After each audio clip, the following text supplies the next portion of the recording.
Blackwood Estate, a name whispered in hushed tones. Locals told tales, stories of shadows, unexplained noises, a darkness that lingered. The house stood on a hill, overlooking the town, its silhouette a jagged scar against the moonlit sky.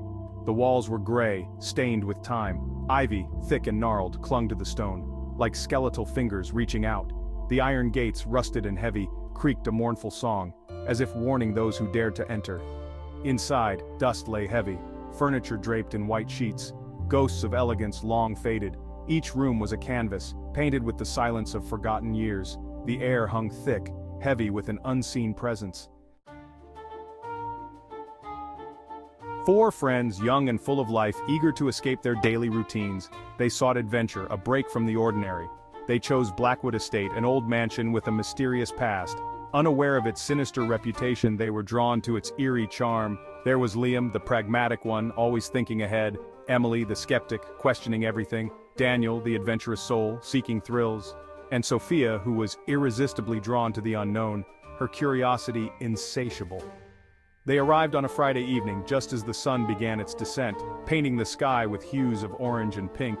Their laughter echoed through the stillness of the estate, a stark contrast to the quiet surroundings. Unknowingly, they invited the darkness to play, as shadows crept in with the setting sun. They explored the dusty rooms, each corner filled with history and mystery. Unpacked their bags, settling in for the weekend. The house felt strangely cold, an odd sensation given the summer heat outside. A chill ran down their spines, an unexplainable feeling of unease. They felt a sense of being watched, but quickly dismissed it as their imaginations running wild, attributing the eerie feelings to the house's age and its creaky old structure. As dusk settled, they lit a fire in the grand fireplace, hoping to bring warmth and comfort. The flames flickered, casting dancing shadows on the walls. They shared stories, laughed, and felt a sense of camaraderie, unaware of the eyes upon them, hidden in the darkness. Watching. Waiting. The night had only just begun. The first night. Sleep evaded them. The darkness seemed to stretch on forever, an endless void that swallowed their rest.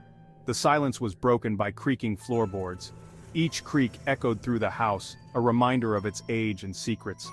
The wind howled through the broken windows, whispering tales of despair. It was as if the house itself was alive, breathing out its sorrow. She could have sworn. She heard her name, whispered softly. It was a voice she didn't recognize, yet it felt eerily familiar, just beyond the edge of hearing. It was like a distant memory, tugging at the corners of her mind. Emily woke with a start, her heart pounding in her chest, the remnants of a dream slipping away like mist, a cold sweat clinging to her skin. She felt the chill of the night air, but it was more than that. It was fear. Liam dismissed it as a nightmare. He tried to comfort her, but his words felt hollow in the oppressive darkness. But Emily couldn't shake the feeling. Something was wrong. She felt a presence, cold and menacing, lurking in the shadows, watching her every move. The next day they explored the grounds, the overgrown gardens, the crumbling mausoleum. Each corner held a new mystery, a new piece of the puzzle. Each step deeper into the estate, the air grew thicker, the silence more profound, amplified the sense of unease. They were not alone. The feeling of being watched never left them. As the sun dipped below the horizon, they retreated back to the house. The shadows grew longer, the darkness more complete. The laughter from the previous night now seemed like a distant memory, replaced by a heavy silence, replaced with a strained silence. Fear had taken root, growing like the shadows, stretching across the walls. It was as if the house itself was alive, feeding off their fear. Days turned into a blur of unsettling events. Objects moved, footsteps echoed in the dead of night, doors slammed shut with no explanation. He swore he saw a figure, a fleeting shadow, disappearing around a corner. Daniel chased after it, but found nothing. The temperature fluctuated wildly. Pockets of icy air, despite the summer heat. They felt a constant chill, as if an unseen entity was breathing down their necks. Liam, the skeptic, started to doubt his own logic. The events were impossible to ignore. Something was happening, something unexplainable, and it terrified him. They gathered in the living room, huddled around the fireplace, seeking comfort in each other's presence. Their eyes darted around the room, searching the shadows for the source of their fear. The caretaker, an old woman, her eyes filled with a lifetime of sorrow. She told them the story. The Blackwood tragedy. A century ago, the Blackwoods, a wealthy family, torn apart by greed and madness. The youngest son, driven insane, murdered his entire family, then took his own life. The house, she said, was soaked in their sorrow, their pain, their rage. It seeped into the very walls, forever staining the estate with their tragic end. The friends listened intently, their faces pale. The story sent shivers down their spine. Suddenly, the strange occurrences made terrifying sense. They were not alone. The Blackwood family, their souls trapped, forever bound to the estate, seeking solace, or perhaps revenge. Sophia stood before the antique mirror, its silver tarnished, scratched with age. As she gazed into its depths, she noticed something strange. Her reflection. It wasn't quite right. It was distorted, twisted, as if something was standing behind her, hidden in the reflection. She whirled around, heart pounding in her chest, but there was nothing there, just the empty room, silent and cold. She took a step back from the mirror, her breath catching in her throat. As she watched, her reflection remained unchanged. The distorted image, the lurking shadow, still there, watching her. Panic surged through her. She stumbled back, away from the mirror, away from the reflection. That was no longer her own. They desperately tried to leave, to escape the unspeakable horrors of Blackwood Estate, but every door was locked, every window jammed shut. They were completely trapped.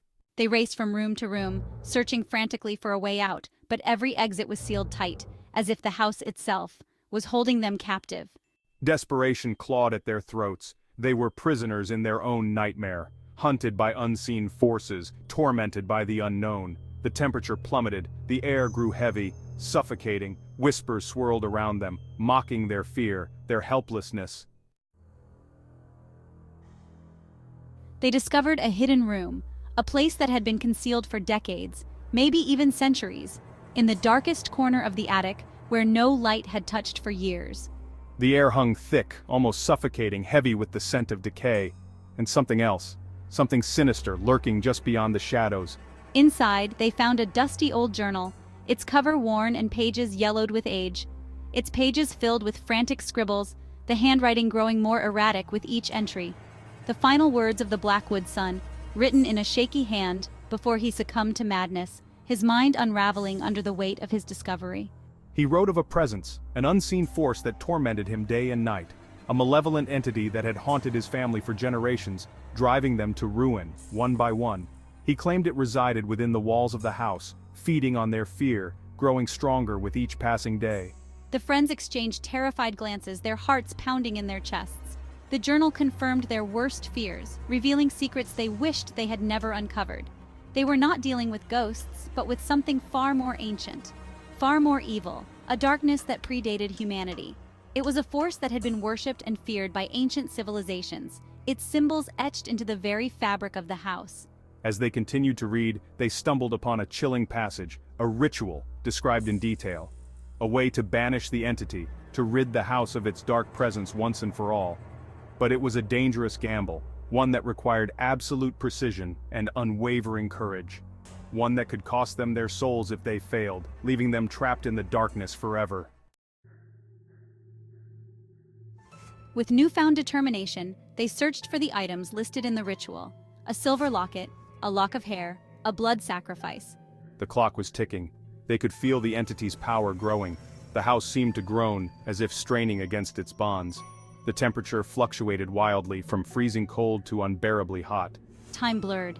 Minutes felt like hours as they raced against the approaching darkness, their hearts pounded in their chests, fueled by fear and adrenaline. Finally, they gathered everything they needed. They assembled in the center of the room where the Blackwood family had met their demise. The air crackled with energy, a palpable sense of dread. As they began the ritual, the house fought back. Objects flew across the room. The walls seemed to close in. The entity did not want to be banished. A blinding light filled the room, throwing them back against the wall. Sophia screamed. She had dropped the locket, the final piece of the ritual. As the light faded, they saw it, standing in the center of the room, the entity. But it wasn't what they expected. It wasn't a grotesque monster or a shadowy figure. It was Sophia, or rather something wearing her face. Its eyes glowed with an evil light.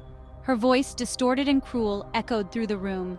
"You cannot escape me," it hissed. "I am Blackwood, and this house is mine."